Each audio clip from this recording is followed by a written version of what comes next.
wabarakatuh. Waalaikumsalam warahmatullahi wabarakatuh. Alhamdulillahilladzi bi ni'matihi tatimmus shalihat. Hamdan wa syukran lillah, summa salatu wassalamu ala Rasulillah Sayyidina Muhammad bin Abdillah, la haula wa la quwwata illa billah. Rabbana zidna ilma warzuqna fahma wa amalan salihan mutaqabbala. Ibunda rahimani wa rahimakumullah, memuji dan bersyukur kepada Allah Subhanahu wa Ta'ala atas limpahan rahmatnya, sehingga dengan rahmat itu saat ini kita dapat hadir menghadiri majlis ini, tentunya dalam rangka taqarrub ila Allah, mendekatkan diri kita kepada Allah Subhanahu wa Ta'ala. Kemudian mari sama-sama kita berselawat, Allahumma salli ala Sayyidina Muhammad wa ala ali Sayyidina Muhammad. Kita buka dengan kalimat basmalah. Bismillahirrahmanirrahim. Baik, terakhir sampai mana materi kita?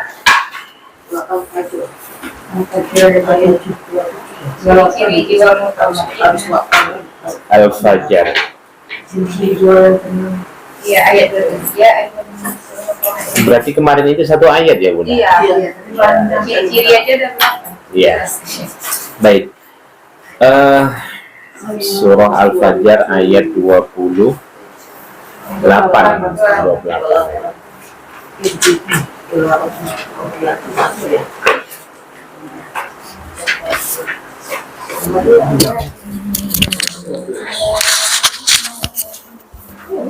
Baik. Kita lanjutkan, yakni surah Al-Fajr ayat ke-28. Ya. Silahkan dibuka Al-Qur'annya, surah Al-Fajr ayat ke-28. Sebelumnya Allah Subhanahu wa Ta'ala, maksudnya di ayat ke-27, Allah telah menjanjikan bahwa orang-orang yang jiwanya mutmainnah itu saat kematiannya dan saat dibangkitkan akan disambut mesra oleh Allah Subhanahu wa Ta'ala. Apa bentuk ungkapannya? Ya ayyatuhan nafsul mutmainnah, wahai jiwa yang tenang. Jadi bisa kita sederhanakan, ini adalah sambutan mesra dari para malaikat kepada orang-orang yang yang jiwanya sudah sampai pada tahap mutmainnah. Ya. Baik. Dan kita juga sudah menyampaikan ya ciri-ciri jiwa yang mutmainnah itu atau nafsul mutmainnah itu, yang pada intinya Bunda bisa kita muarakan pada 3 perkara, bahwa yang dimaksud dengan nafsul mutmainnah itu mereka beriman, yang kedua taat kepada Allah Subhanahu wa Ta'ala, yang ketiga hakul yakin dengan janji-janji Allah Subhanahu wa Ta'ala. Pada intinya itulah yang disebut dengan jiwa yang tenang itu. Baik, dan ini harapan kita semua. Ya, harapan kita sebagai orang yang beriman itu, kita berharap nanti ketika kita mati, ungkapan ini kita dengar dari para malaikat. Ya. Baik.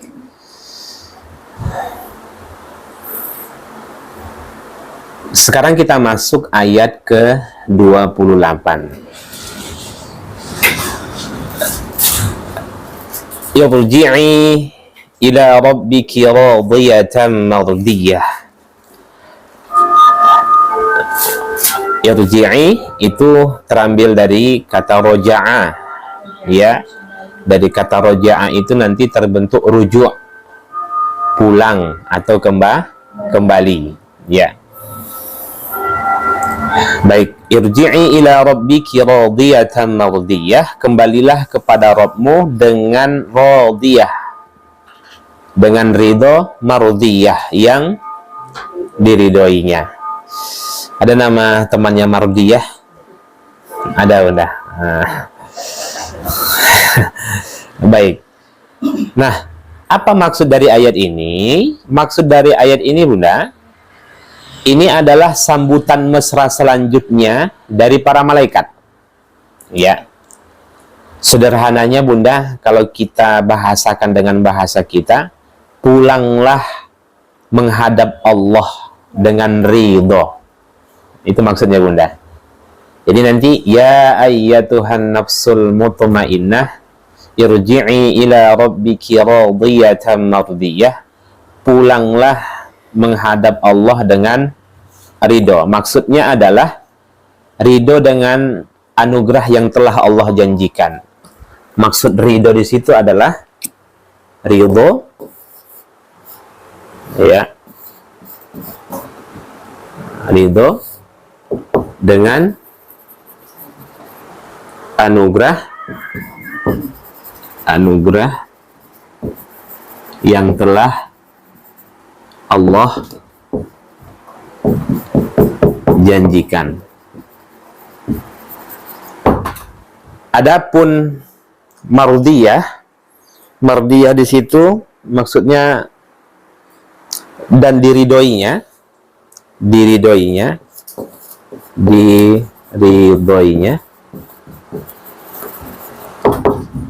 tambahan anugerah.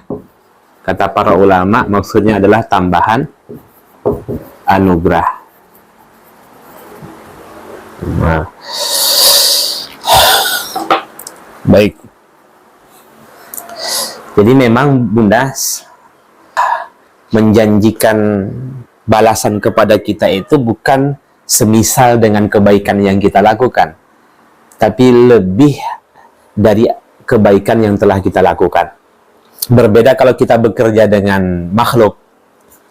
Kita kerja dari jam 8 sampai jam 4 sore, yang dijanjikan gaji berapa? UMR contoh, dan kita terima di awal bulan atau di akhir bulan atau di awal bulan, ya sebegitu kan. Tapi kalau ibadah-ibadah yang kita lakukan, jangan anggap seperti itu. Jangan anggap seperti itu. Artinya apa? Bahwa Allah akan menjanjikan kebaikan atas ibadah yang kita lakukan, pun demikian Allah akan menambah anugerahnya kepada kita. Ya semisal kalau diumpamakan dalam bentuk hitung-hitungan dunia, harusnya kita terima 3 juta, tapi jadi 10 juta, begitulah. Itu bentuk rasa senangnya Allah kepada hamba-hambanya yang semasa hidup itu memilih beriman dan patuh kepada Allah Subhanahu wa Ta'ala. Jelas ya? Nah, kalau bahasa kita bonus lah. Bonus. Ya. Ya. Baik. Nah, cuman yang menjadi pelajaran penting di sini adalah jiwa yang ridho itu seperti apa? Ikhlas. Ridho itu seperti, ridho itu apa artinya, Bunda? Puas, senang. Dari sisi bahasa ridho itu artinya puas atau senang. Senang nggak dengan hukum-hukum Allah? Kalau beribadah itu senang nggak? Jangan-jangan dalam keadaan terpaksa.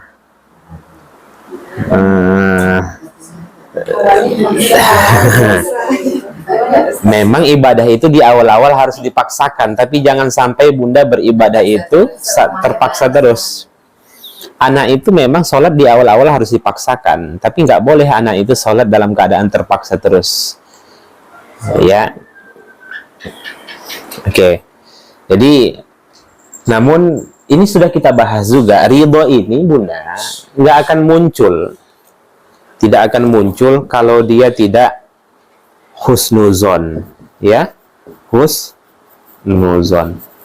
Berarti orang-orang yang husnuzon lah, yang memiliki sifat ridho.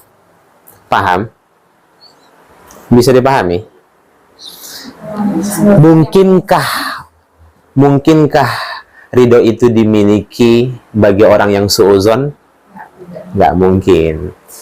Seseorang kalau sudah husnuzon dengan perbuatan Allah, entahkah itu bentuknya adalah kebaikan ataupun bentuknya itu adalah keburukan dalam tanda kutip dalam pandangan manusia, nah, dia tetap ridho. Itu maksudnya Bunda.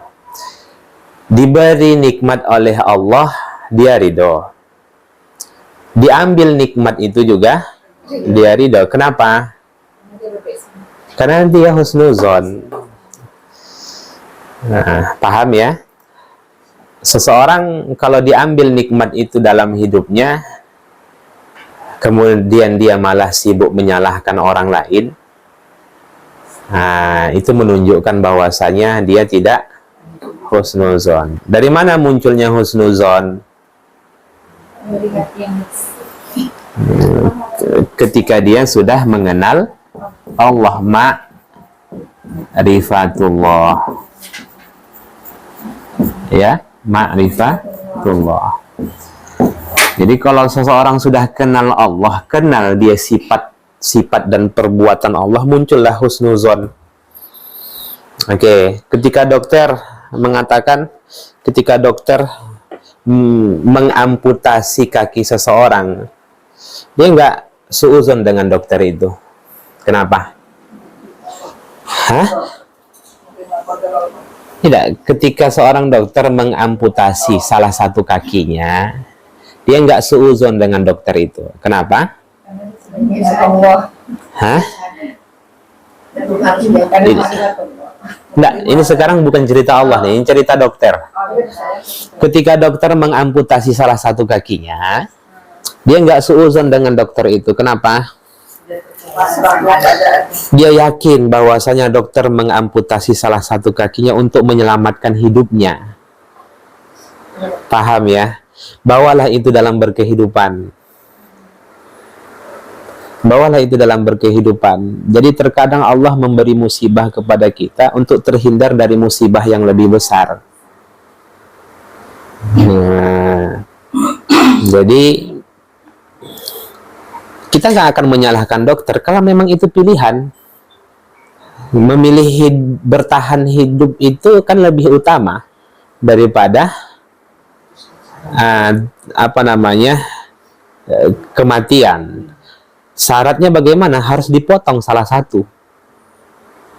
Nah, demikianlah ketika kita menghambakan diri kepada Allah Subhanahu wa Ta'ala. Makanya status kita ini abdun, bukan anak. Apa beda abdun dengan anak? Yang namanya hamba itu apa maksudnya, Bunda? Kita bawa prinsip dasar seorang budak dengan majikan itu berdasarkan kepatuhan. Paham ya? Yang namanya patuh itu artinya apa? Dia menjadi budak dari majikannya. Ya, dia hanya menerima atas apa yang diberikan oleh tuannya. Kita ini bukan anak Tuhan yang berhak menerima apa saja yang dimiliki oleh ayah. Mau jadi anak Allah atau mau jadi hamba Allah? Saya ulang, mau jadi anak Allah atau mau jadi budak Allah?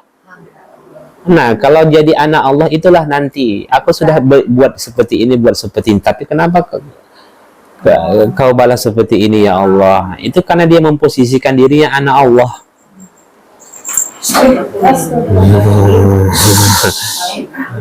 Ya.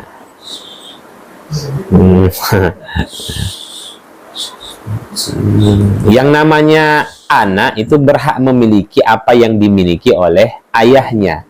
Tapi kalau budak hanya berhak menerima apa yang diberi oleh majikannya.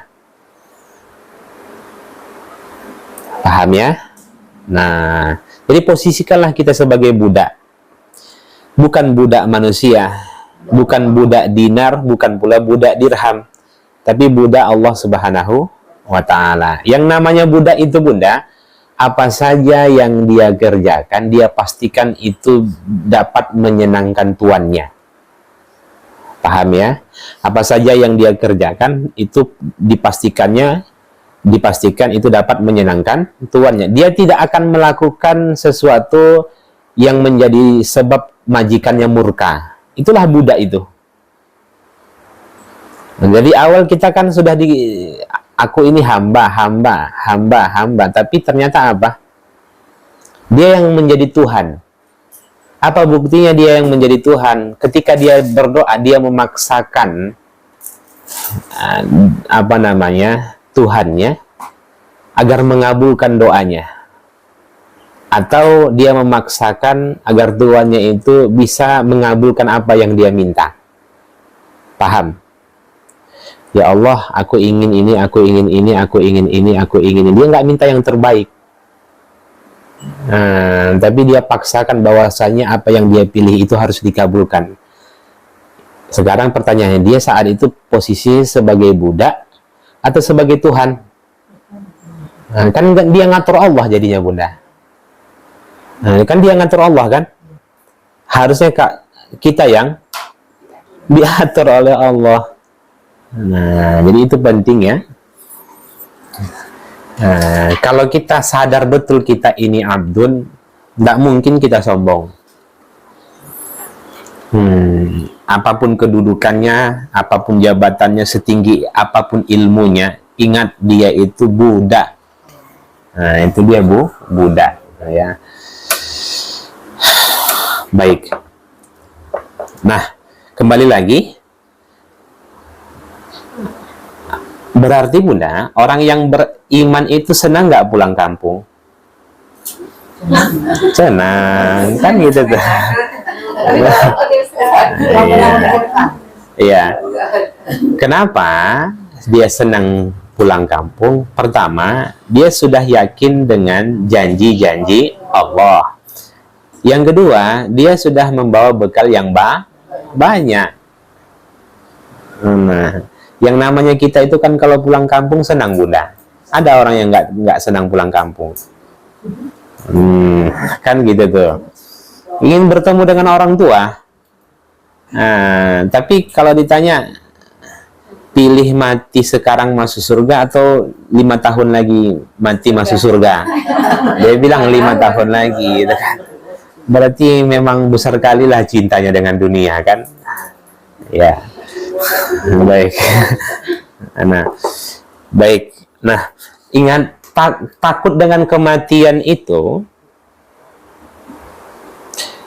ada kalanya boleh, ada kalanya tidak boleh. Jadi dalam mengetahui mana yang boleh, mana yang tidak boleh, bila Bunda masuk pada, coba begini, seseorang itu takut mati itu kan tidak lepas dari 3 perkara. Saya ulang kembali, seseorang itu takut mati tidak lepas dari 3 perkara. 1, dia takut mati karena 1, amalnya belum banyak. Yang kedua, takut akan hisab di hari kiamat. Yang ketiga, takut meninggalkan dunia. Dunia itu takut meninggalkan anak, takut meninggalkan cucu, takut meninggalkan hal-hal yang lainnya. Sekarang kita mati ini karena apa? Takut mati itu karena apa? Takut meninggalkan dunia, takut akan hisab di hari kiamat, atau takut karena bekal belum banyak. Coba posisi kita di mana nih takut mati ini? Tiga-tiganya takut belum sama. Yang ini takut tercela. Takut meninggalkan dunia itu berarti dia takut tercela. Takut kematian, dengan kematian karena amal belum banyak, bekal belum banyak, hisab di hari kiamat, itu takut terpuji. Paham? Berarti ini nggak boleh. Paham ya? Meninggalkan, takut mati karena meninggalkan dunia itu takut tercela.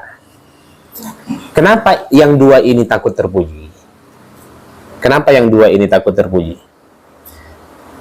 Satu, karena yang dua ini akan mengiring dia untuk semangat beribadah.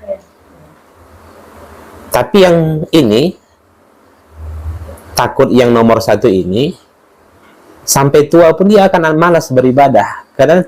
Karena yang melandasi dia takut meninggal dunia itu meninggal dunia karena takut meninggalkan dunia. Takut meninggal dunia gara-gara takut meninggalkan dunia kan itu. Kalau benar kita memang takut mati karena dua perkara ini, mestinya dari sekarang sudah semangat beribadah. Karena kan takutnya satu, amal belum banyak. Yang kedua takut hisab di hari kiamat.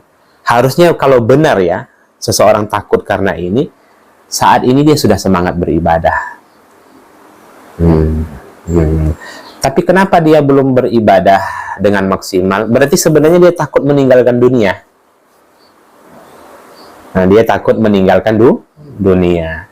Maka posisikan takut kita itu bunda pada dua perkara ini. Amal belum banyak, hisab di hari kiamat. Ya, baik. Ya. Jadi kembali lagi, orang yang beriman itu senang nggak pulang kampung? Senang. Siapa yang nggak mau ketemu dengan Allah? Ya. Pingin segera ketemu dengan Allah atau berlama-lama ketemu dengan cucu?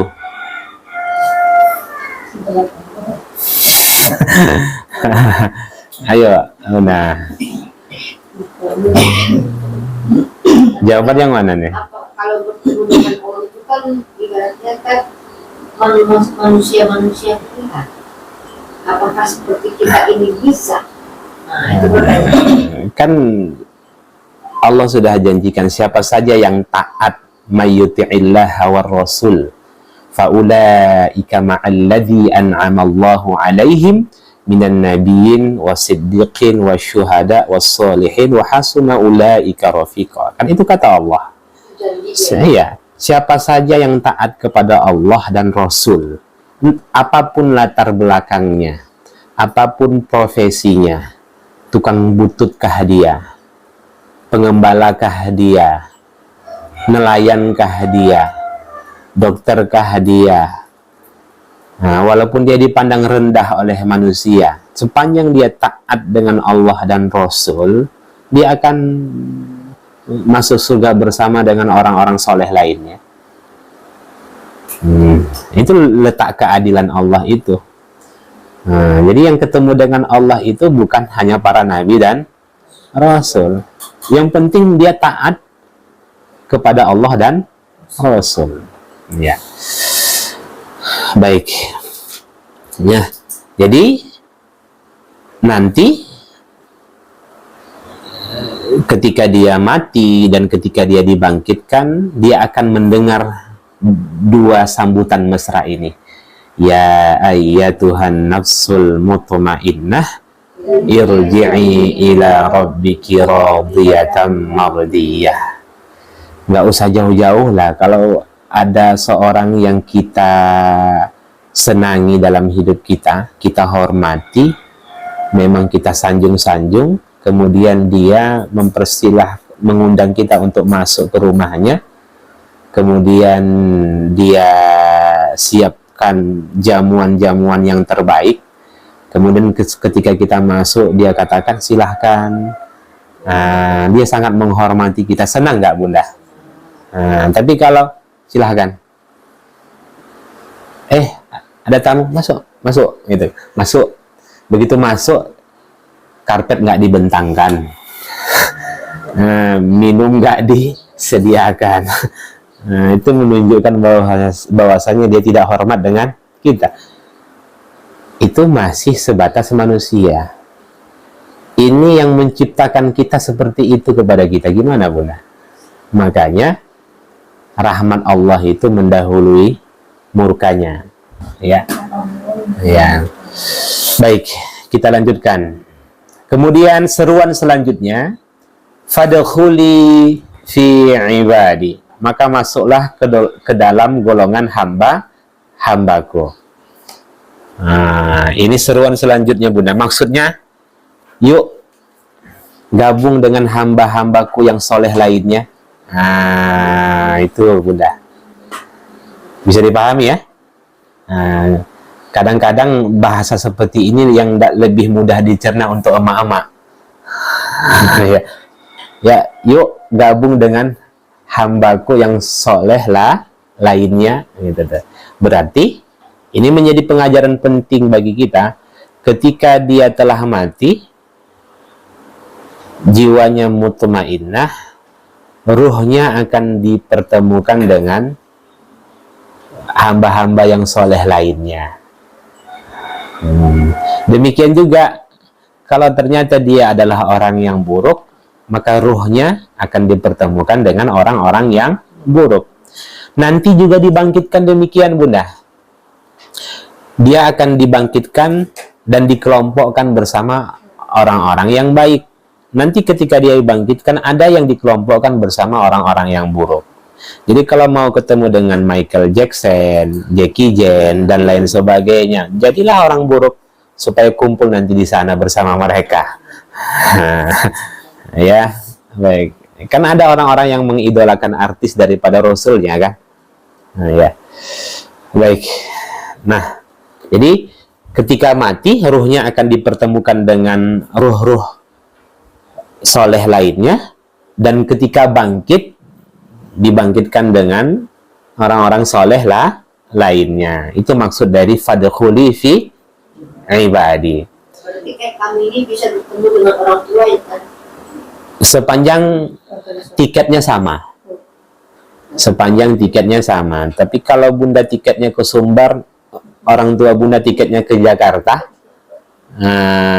itu nggak ketemu. Tapi kalau orang tua Bunda itu tiketnya ke Bukit Tinggi duluan, walaupun walaupun pekan depan Bunda menyusul, ya tetap ketemu juga nanti di sana, kan? Tetap ketemu di Jam Gadang gitu. Ya, yang penting tiketnya sama, sama-sama kartu simpati. Jangan sampai emak kita simpati, kita XL, atau sebaliknya kita yang simpati, emak kita XL. Ya, yang penting tiketnya sama. Baik, kita lanjutkan. Maka maksud tiket itu apa? Sepanjang dia beriman dan beramal soleh, dia akan ketemu dengan orang tuanya nanti di akhirat. Bukan hanya di akhirat, ketika di alam kubur pun, di alam barzakh pun dia sudah ketemu. Makanya prinsip Islam itu, orang yang mati itu hanya berpindah dari satu dimensi menuju dimensi yang lain. Paham ya? Jangan katakan orang yang mati itu musnah selama-lamanya. Mereka hanya berpindah alam. Mereka punya kehidupan di sana. Tapi hakikat kehidupan mereka di sana, wallahu a'lam.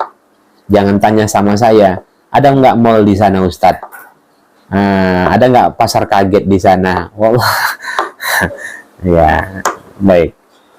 Sebahagian ulama mengatakan makanan ruh-ruh orang yang beriman itu amal soleh orang-orang yang dia tinggalkan semasa hidup. Jadi makanannya apa? Ya, apa yang dia usahakan semasa hidup di dunia. Berarti doa anaknya, itulah makanannya. Ya, baik. Kita lanjutkan ayat ke 30. Wadkhuli jannati, dan masuklah ke dalam surgaku. Jadi Allah persilahkan masuk surga kepada hamba-hambanya yang soleh. Ya. Maknanya apa Bunda? Dia masuk surga sendirian atau masuk surga bareng dengan orang-orang soleh?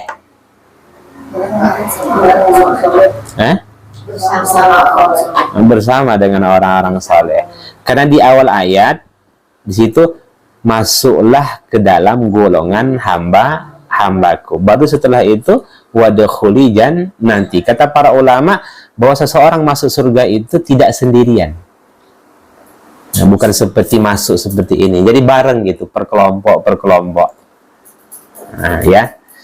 Baik. Artinya dia tidak masuk surga sendiri.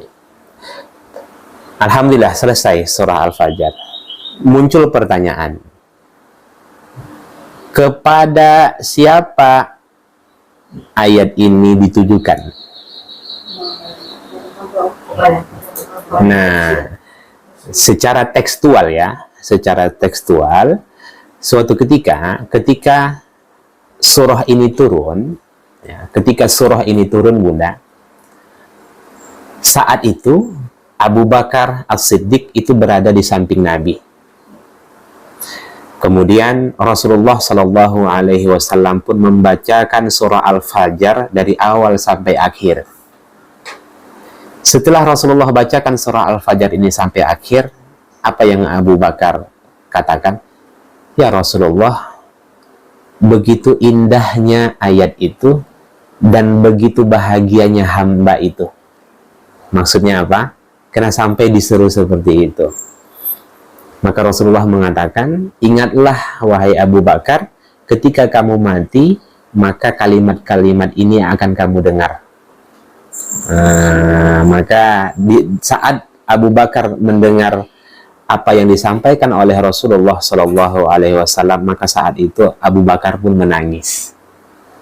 Berarti Rasulullah ini disampaikan oleh Ibnu Abbas bahwasanya secara tekstual ayat ini ditujukan kepada Abu Bakar. Abu Bakarlah yang mendengar seruan-seruan ini. Tapi jangan dipahami hanya dikhususkan kepada Abu Bakar. Nah, ini kan pelajaran bagi kita, karena Al-Quran bukan hanya ditujukan kepada Nabi dan kepada Abu Bakar, tapi kepada seluruh manusia. Nah, sepanjang dia beriman, taat, insya Allah dia akan mendapatkan seruan-seruan ini. Nah, itulah sebabnya kenapa Abu Bakar itu digelari dengan As-Siddiq. Kenapa? Karena memang kepatuhannya itu mutlak, tanpa syarat. Di saat orang tidak percaya kepada Nabi, Abu Bakar memilih percaya. Setiap apa saja yang disampaikan oleh Rasulullah atau yang diutarakan oleh Rasulullah, yang pertama kali membenarkannya adalah Abu Bakar. Ketika terjadi peristiwa Isra wal Mi'raj, di mana penduduk Makkah saat itu mengatakan Rasulullah gila, masa sampai dari Masjidil Haram ke Masjidil Aqsa naik ke langit hanya dengan sepertiga malam. Tapi saat itu Abu Bakar membenarkan perjalanan itu. Itulah sebabnya Abu Bakar disebut dengan As-Siddiq, orang yang membenarkan. Ya, baik. Nah, jadi paling semangat dalam menjalankan perintah Allah dan Rasul, ya, itulah Abu Bakar. Maka pantas seruan ini Nabi katakan ditujukan kepada Abu Bakar. Nah, bisa dipahami ya. Nah, mudah-mudahan kita juga demikian. Jangan sampai nanti yang diseru wahai jiwa-jiwa yang jelek, atau wahai jiwa-jiwa yang buruk. Ya. Nauzubillah Bunda. Ya. Baik. Sekarang kita masuk intisarinya.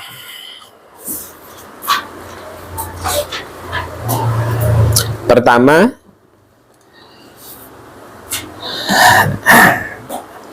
hidup itu bagaikan pergantian siang dan malam.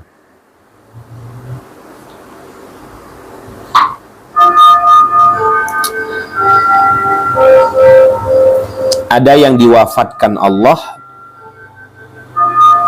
dan ada yang lahir ke permukaan bumi.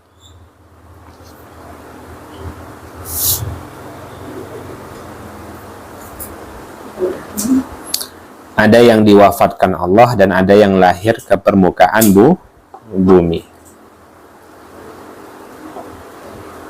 Sudah? Yang kedua, Allah kuasa mendatangkan fajar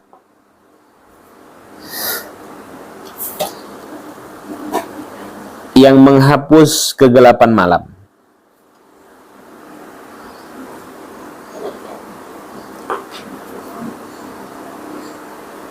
Allah kuasa mendatangkan fajar yang menghapus kegelapan malam. Demikian juga Allah kuasa menghidupkan makhluk dari kematiannya.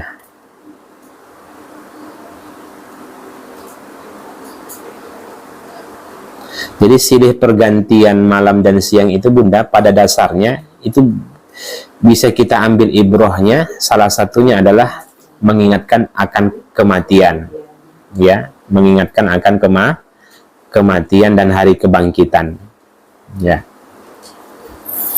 Yang ketiga, Al-Quran banyak menginformasikan peristiwa masa yang akan datang. Al-Quran banyak menginformasikan peristiwa masa yang akan datang dan terbukti kebenarannya.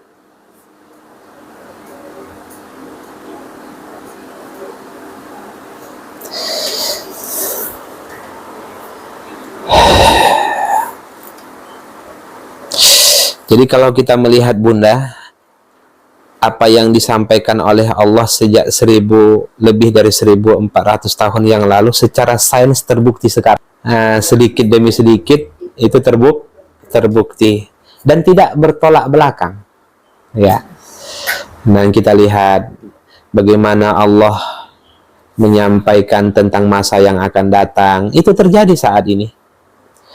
Bahkan sesuatu yang tidak diketahui dulunya secara sains atau medis sekarang terbukti. Bagaimana Nabi mengatakan orang yang sholat duha itu seakan-akan dia bersedekah 360 sendi? Dari mana tahu Nabi 360 sendi? Emang Nabi hitung? Enggak kan? Tapi terbukti bahwasanya manusia itu berapa sendinya? 360. Ya kan? Banyak ketika Al-Quran menjelaskan bahwasanya yang mengeluarkan madu itu adalah lebah betina, ya kan, secara sains sekarang terbukti dan banyak itu. Apalagi berbicara tentang luar angkasa, dan terbukti, itu menunjukkan bahwasanya Al-Quran itu hak, adalah kebenaran, ya, dan itu tidak bisa dibantah Bunda, ya.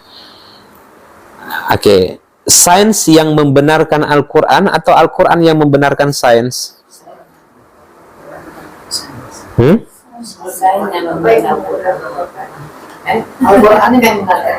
Al-Quran yang membenarkan sains, Bunda. Oke. Kalau Al-Quran sudah ngomong seperti ini, ternyata sains mengatakan seperti itu, yang dipercayai mana? Al-Quran. Dulu sains mengatakan bahwasanya bumi itu mengelilingi matahari.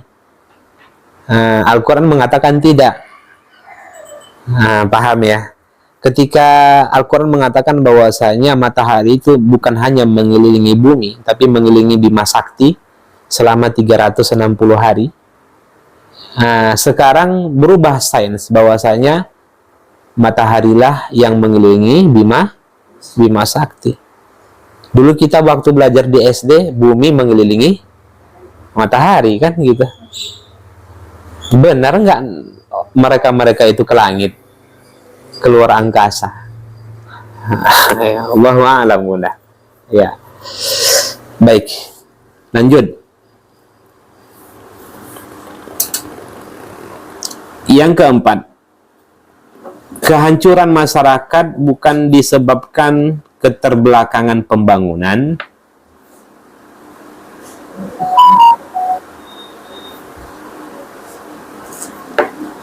seni dan teknologi.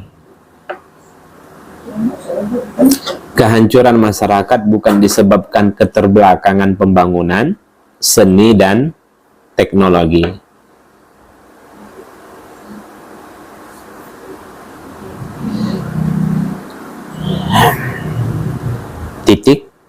kehancuran masyarakat adalah akibat kedurhakaan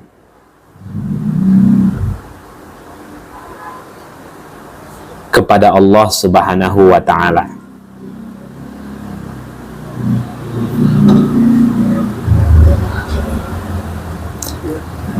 Kedurhakaan kepada Allah Subhanahu wa ta'ala.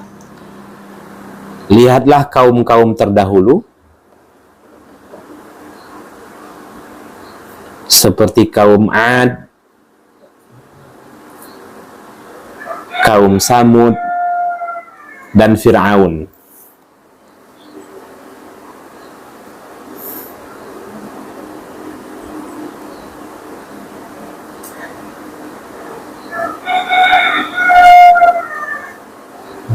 Mereka kaum yang cerdas dan unggul.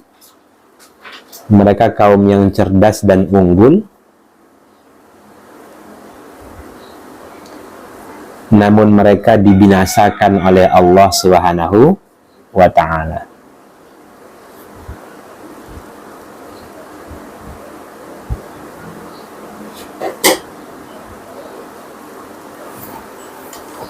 Fokus kita itu, Bunda, pendidikan atau MBG? Pendidikan. Ya, ya. Lebih, kalau seseorang itu kekurangan gizi, dampaknya kematian. Tapi kalau seseorang itu kurangnya pendidikan, anak itu akan tumbuh besar, akan memudaratkan banyak orang. Mana yang lebih berbahaya? Anak yang kurang pendidikan. Makanya Islam selalu memperhatikan anak yatim. Anak yatim itu yang fokusnya adalah diberikan kasih sayang, pendidikan, bukan dikasih makan. Yang dikasih makan itu fakir miskin. Anak yatim itu diberikan kasih sayang. Kalau anak yatim itu tumbuh besar dalam keadaan akhlaknya buruk, dia akan mempengaruhi temannya, dia akan merusak lingkungannya. Lebih parah itu daripada anak yang tidak dapat makan. Itu makanya saya pribadi tidak setuju dengan program itu. Ya, nggak tahu kalau Bunda ya. Ya. Kalau anak saya dapat, saya setuju. Iya. Iya kan. Jadi kalau kita lihat kasus-kasus di media sosial itu berdampingan dapur MBG dengan sekolah. Sekolahnya mau ambruk, MBG-nya terbangun cantik. Mana yang didahulukan sebenarnya, gitu kan? Berarti sebenarnya negara ini bisa membangun sekolah itu, tapi nggak mau. Iya kan? Banyak sekolah-sekolah di pelosok-pelosok sana yang masih tertinggal. Iya. Dan saya rasakan itu di kampung saya sendiri, Bunda. Udah gini tuh SD-nya. Kan gitu tuh. Tapi dapur MBG-nya megah-megah, ya Allah. Terbalik nampaknya. Ya kan? Entah di mana, entah apa yang melatar belakanginya. Berarti sebenarnya Indonesia ini bukan nggak ada uang, tapi memang nggak mau bangun sekolah tuh. Lagi-lagi apa? Ya mungkin sedikit apanya uangnya. Kalau MBG banyak ya. Baik, kita lanjutkan.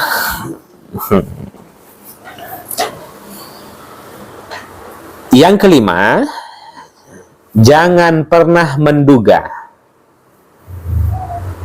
Jangan pernah menduga bahwa kenikmatan harta benda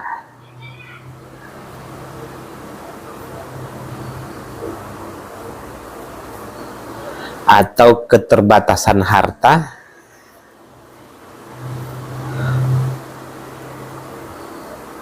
sebagai bukti tanda cinta dan murka Allah.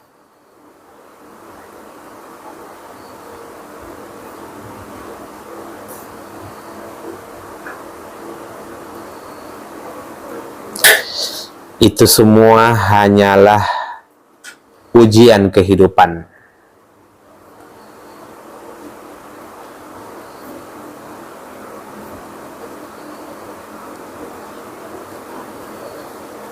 Nah ini pelajaran penting bagi kita bunda ya. Jadi jangan, nggak ada istilah sayang ya Allah dengan aku ya.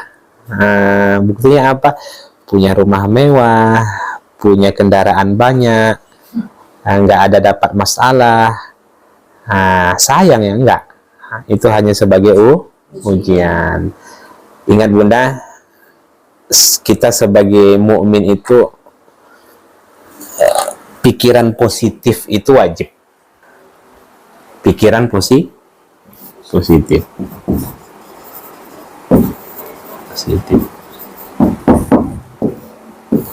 Nah, begini. Proses pembentukan karakter manusia itu berawal dari apa? Terbentuknya karakter manusia itu berawal dari apa? Ini lintasan pikiran. Lintasan pikiran. Paham lintasan pikiran? Muncul tiba-tiba gitu. Itu biasanya bisa bersumber dari hawa nafsu, bisa pula bersumber dari bisikan setan. Nah, kalau sudah diulang-ulang lintasan pikiran itu, nanti muncullah namanya mindset atau pola pikir. Sepakat? Pola pikir yang sudah mengkristal itu berawal dari apa? Lintasan pikiran kan? Nah, dari sini nanti muncul apa?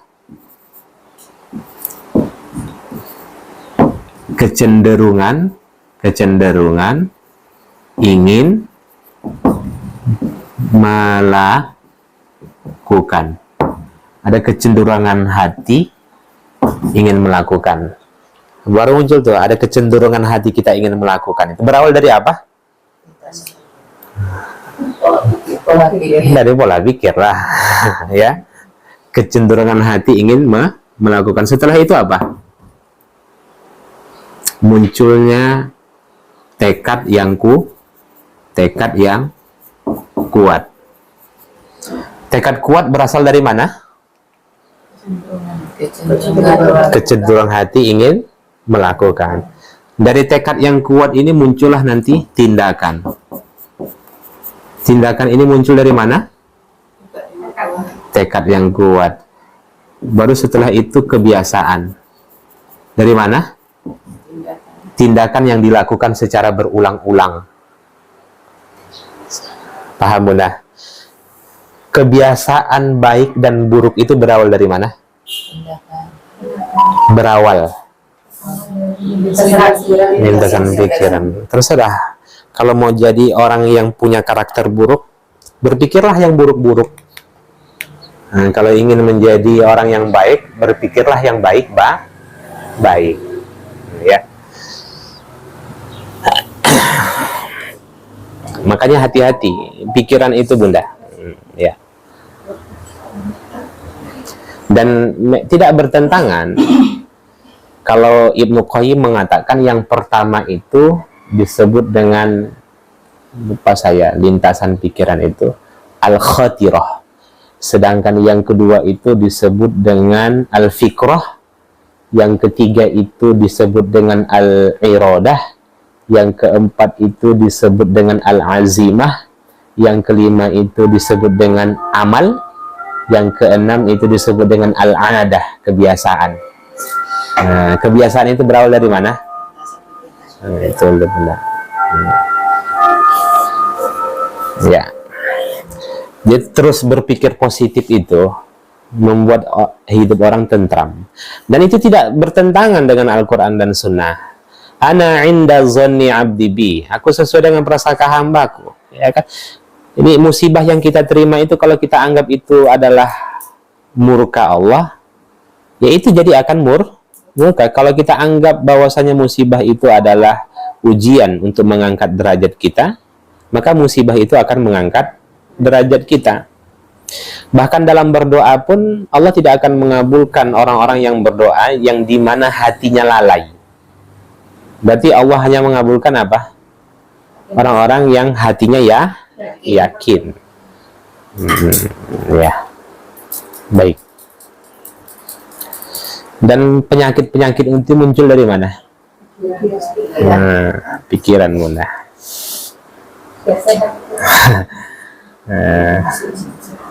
Nah, kalau ingin sehat berpikirlah yang positif ya. Baik, yang ke 6.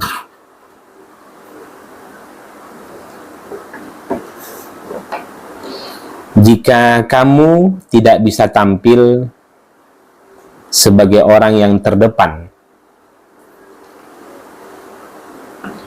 untuk memberi sesuatu yang bermanfaat, jika kamu tidak bisa tampil sebagai orang yang terdepan untuk memberi sesuatu yang bermanfaat kepada orang lain,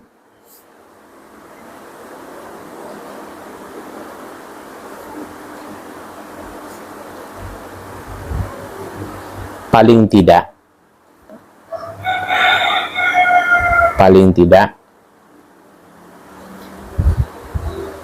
tampillah mendorong orang lain untuk memberi.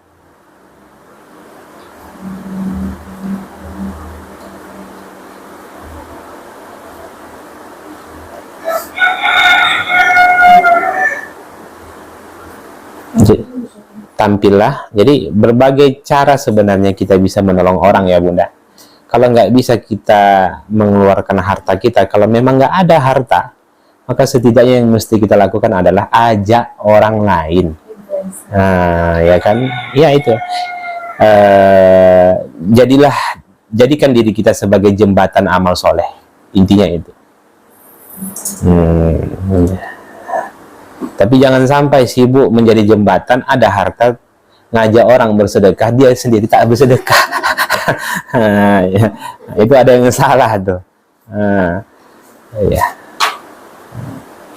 Banyak cara sebenarnya bunda ya. Kalau nggak bisa dengan harta, dengan tenaga, nggak bisa dengan tenaga, dengan pikiran. Ya, nggak ada. Jadi Allah itu sudah memberi jalan kebaikan kepada kita, ya kan? Itu berbeda-beda.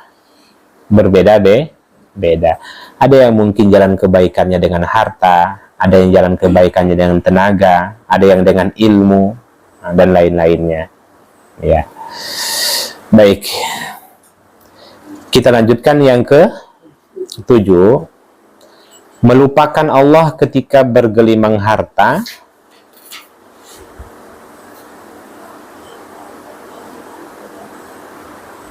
dan mengeluh ketika berada dalam kekurangan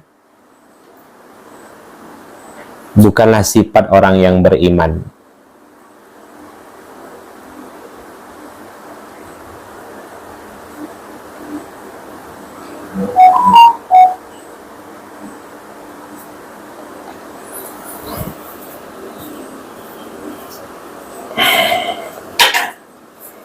Ya. Ini penyakit yang sulit disembuhkan, ya. Kecuali bagi orang-orang yang benar-benar dia memilih untuk mengupgrade imannya, bunda. Kebanyakan orang-orang kalau sudah susah apa? Mengeluh, ya. Baik. Oke, lanjut. Yang ke-8, sumber kebahagiaan sebenarnya adalah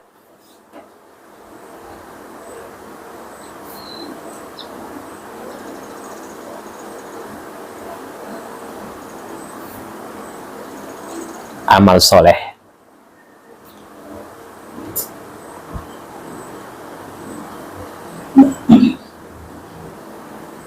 Sudah? Dan kehidupan yang sebenarnya adalah kehidupan akhirat.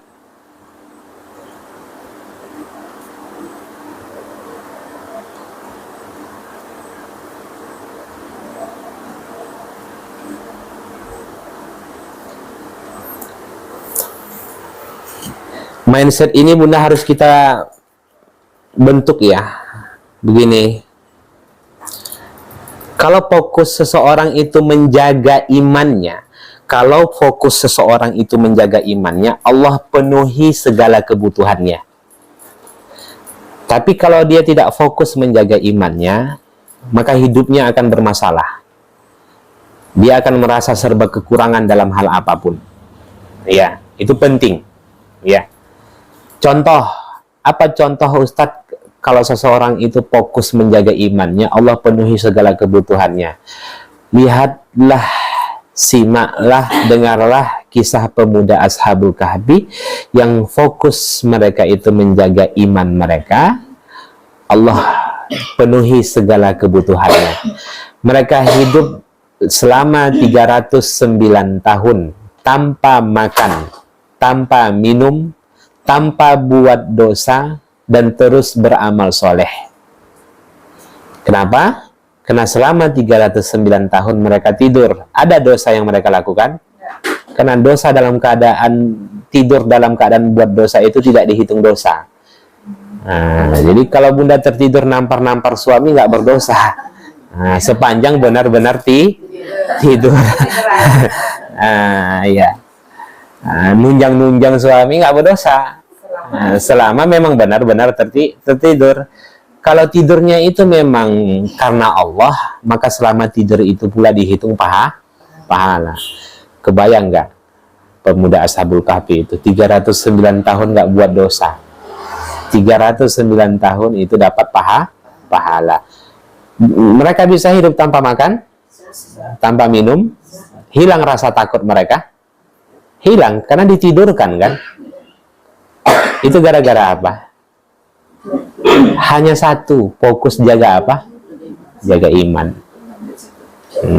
Orang sekarang itu makanya saya sudah cari ini, kok nggak tenang ya? Cari itu nggak tenang, salah dia. Bahwa sebenarnya Allah akan penuhi segala kebutuhannya itu kalau dia fokusnya menjaga iman.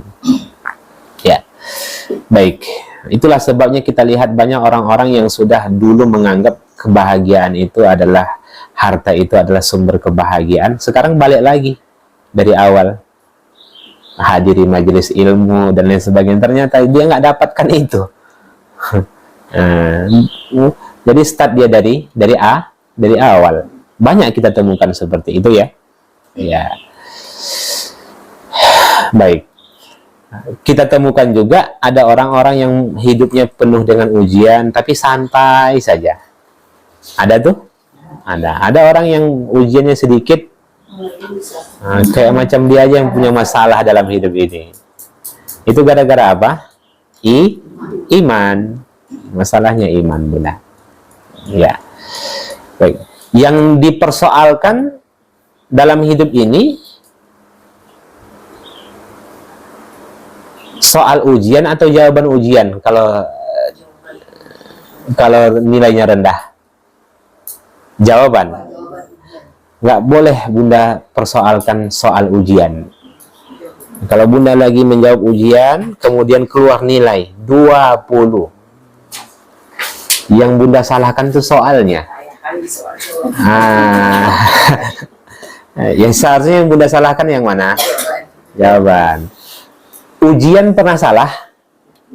Yang salah siapa? Jawaban.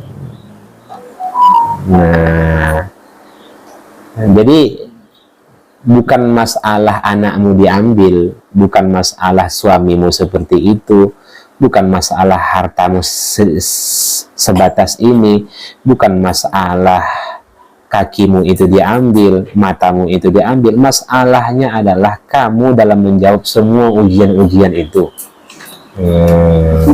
Kan gitu dah. Nah, nggak ada orang di sini yang pernah menyalahkan soal Bunda. Ya, baik. Soal itu anggaplah itu ujian, jawaban itu anggaplah diri kita. Baik. Nanti kita akan pelajarin itu. Halakoh ini kan mereka belajar surah Al-Kahfi, tentang pembahasan Nabi Musa dengan Nabi Khidir, di mana Nabi Khidir akan menjelaskan semua hikmah-hikmah yang dia lakukan ketika dia membocori perahu, kemudian membunuh anak, kemudian memperbaiki rumah yang hampir roboh. Tapi Nabi Khidir mengatakan, aku akan menjelaskan apa yang membuat engkau tidak sabar. Nabi Khidir tidak mengatakan apa yang membuat, aku akan jelaskan 3 perbuatanku tadi sebelumnya. Nabi Khidir tidak mengatakan itu, tapi Khidir mengatakan, aku akan menjelaskan apa yang menjadi sebab engkau tidak sabar. Persoalannya apa? 3 perbuatan itu, atau persoalannya sabar? Bisa dipahami, Bunda? Nabi Khidir fokusnya itu kan, dia mengatakan, aku akan menjelaskan apa yang menjadi sebab engkau tidak sabar. Nabi Khidir tidak mengatakan, aku akan menjelaskan 3 perbuatanku tadi sebelumnya. Yang Nabi Khidir kan sampaikan kan itu. Berarti persoalannya 3 itu atau sabarnya? Sabar. Fokus Nabi Khidir itu adalah pada sabarnya. Jadi masalah terbesar dalam hidup ini, Bunda, bukan 3 itu, bukan membocori perahu, membunuh anak, memperbaiki orang. Persoalannya kau yang tak sabar. Jadi masalah terbesar dalam hidup ini, masalahnya adalah nggak sabar. Kalau sabar itu selesai semuanya, Bunda. Jadi masalah terbesar dalam hidup ini adalah nggak sabar. Murid kalau tidak sabar, selesai. Paham ya? Murid kalau tidak sabar, selesai. Murid kalau tidak ikut arahan guru, mundur di tengah jalan. Ya, mundur di tengah jalan. Kata gurunya, ibu belajar bawa buku tulis dan alat tulis, tapi tak bawa. Kemudian gurunya memberikan syarat-syarat tertentu kalau ingin belajar dengan dirinya. Boleh? Boleh, Bunda, guru memberikan syarat-syarat tertentu? Boleh. Sebagaimana Nabi Khidir, kalau ingin belajar, Nabi Musa ingin belajar kepada Nabi Khidir, syaratnya apa? Sabar. Jangan bertanya, tanya sebelum dijelaskan. Ini kadang ustadznya lagi menjelaskan sudah bertanya. Padahal nanti akan dijawab.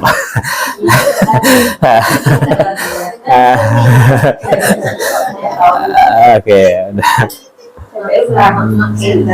Nah, dan Nabi Khidir itu, Nabi Musa itu belajar kepada banyak guru atau satu guru? Nabi Musa belajar kepada banyak guru atau satu guru? Satu guru. Belajar kepada satu guru, tapi banyak di mana? Di luar atau di majelis ilmu? Di luar. Nggak ada yang duduk di majelis kan? Yang diajarkan Nabi Khidir kepada Nabi Musa kan itu belajar di luar atau di majelis ilmu? Nah, makanya majelis ilmu kadang-kadang harus rihlah.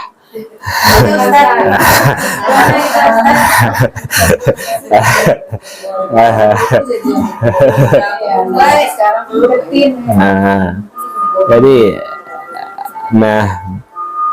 penting, Bunda ya. Jadi kadang lama banyak belajar, kenapa ya sulit sekali untuk merealisasikan ilmu itu?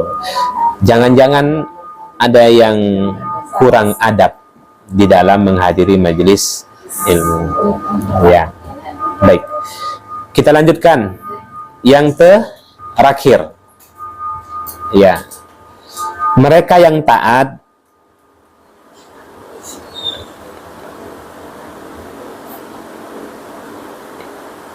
maka saat kematiannya dan saat kebangkitan dari kuburnya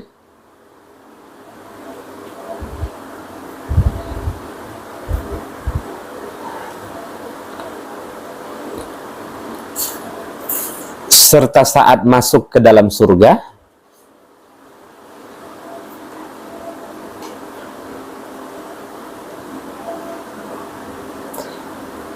akan disambut mesra oleh Allah Subhanahu wa ta'ala. Nggak cukup dengan amin saja, Bunda. Nah, baik, ya. Salah satu usaha. Ya. Baik. Alhamdulillah. Silakan yang ingin bertanya. Ustaz ulang lagi yang gitu Ustaz. Jangan bilang Mana? dari pertama itu kan. Lintasan pikiran, mindset, kecenderungan hati ingin melakukan, tekad yang kuat, tindakan, kebiasaan. Ya.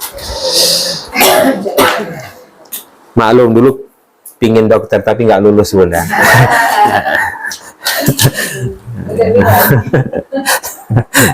Baik. Nah, ini kalau yang ini, Bunda, khotiroh. Yang ini fikroh. Yang ini iya irodah. Ya. Yang ini azimah. Kemudian yang ini amal. Yang ini kebiasaan.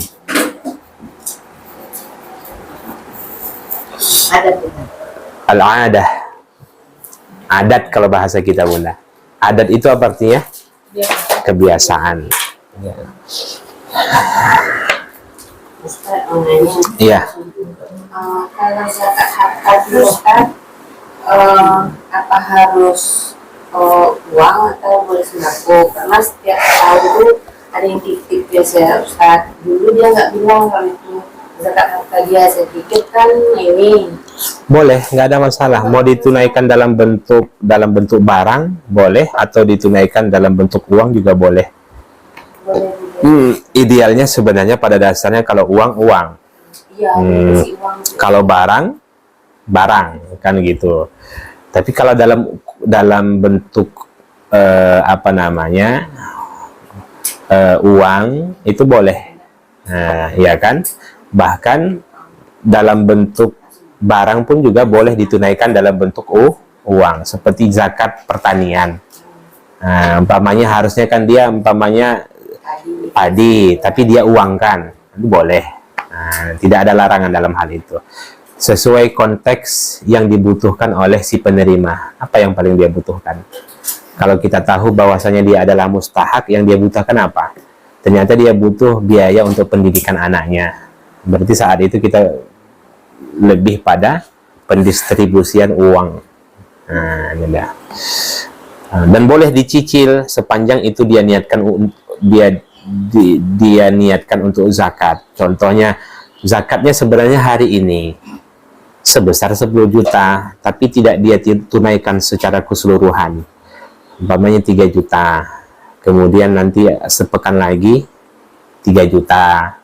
Sepekan lagi 3 juta. Tujuannya apa? Supaya tepat pendistribusiannya. Tapi kalau niatnya itu untuk memutar uang zakat, itu nggak boleh. Maksudnya kita simpan dulu. Simpan dulu. Iya. Sebagian dulu. Boleh. Boleh, Bunda. Yang penting tidak diniatkan untuk memutar uang zakat itu ya. Umpamanya kita sebagai yang muzaki, umpamanya zakat 20 juta. Nantilah kuputar dulu 20 juta, itu nggak boleh. Atau dia yang dititipkan, itu nggak boleh. Tapi kalau dia memikir-mikirkan siapa-siapa keluargaku yang lebih berhak untuk menerima, sehingga dia tidak langsung mendistribusikannya, itu boleh.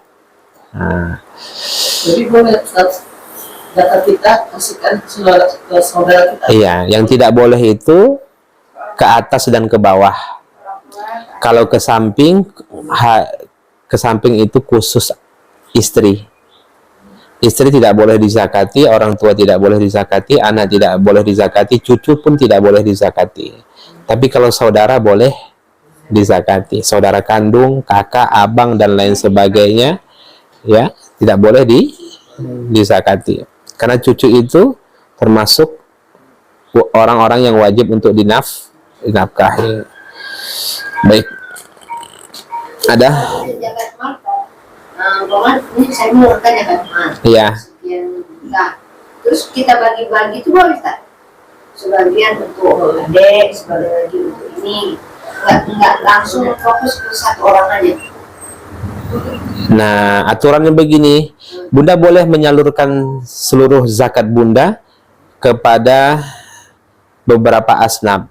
Umpamanya kalau zakatnya 10 juta, kasih 10 juta itu kepada fakir dan miskin boleh. Paham ya? Banyak orang. Enggak, satu orang saja, itu boleh. Dibagi-bagi boleh, tapi lebih utama itu. Fakir miskin.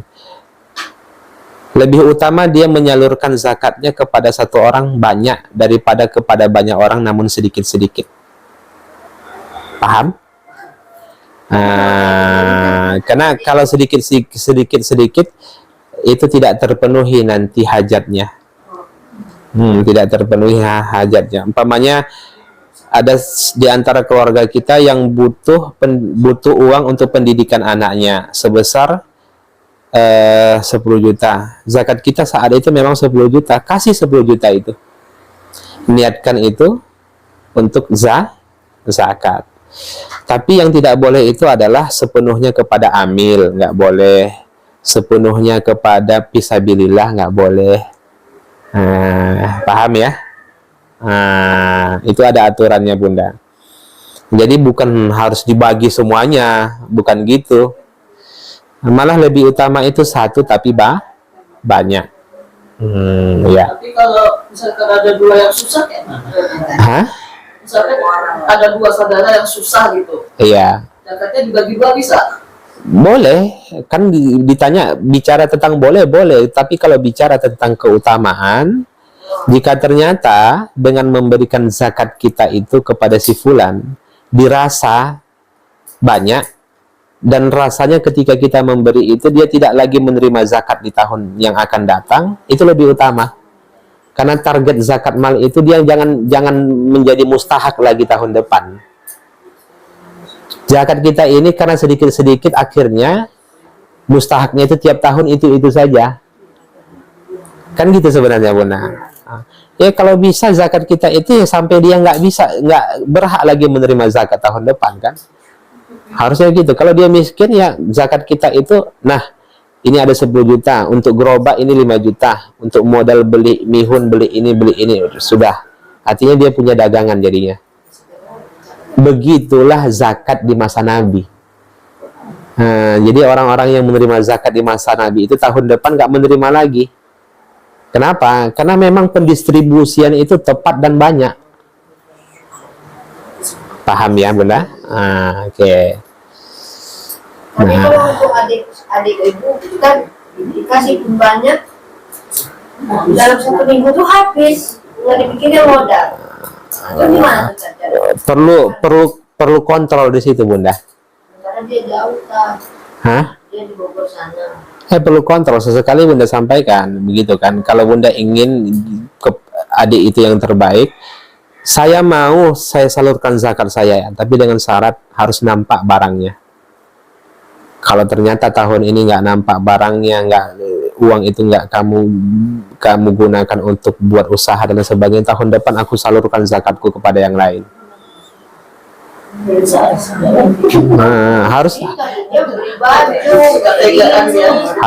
Harus tegas Bunda, harus tegas. Terkadang Bunda, begini, ada kaidah bahwa di dalam Islam kita memang dianjurkan untuk melakukan kemudaratan kecil supaya terhindar dari kemudaratan yang lebih besar. Gak apa-apa lakukan kemudaratan kecil.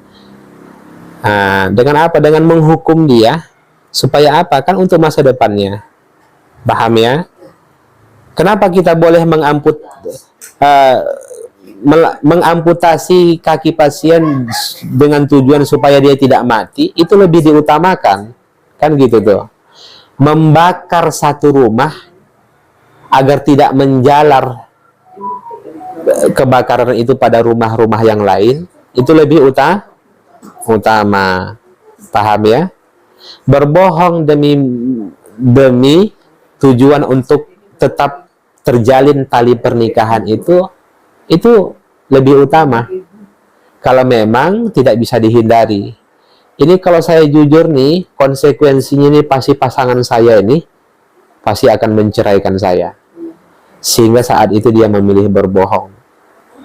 Nah, berbohong itu kan kemudaratan. Bercerai itu juga kemudaratan. Mana yang lebih besar? Bercerai kan? Sehingga dia memilih untuk berbohong. Itu boleh. Jadi kaedahnya lakukan kemudaratan kecil itu untuk terhindar dari kemudaratan yang lebih besar. Tapi dengan catatan kaedah ini dipakai memang tidak ada lagi pilihan yang terbaik. Memang tidak ada solusi yang baik. Paham ya? Itu dia.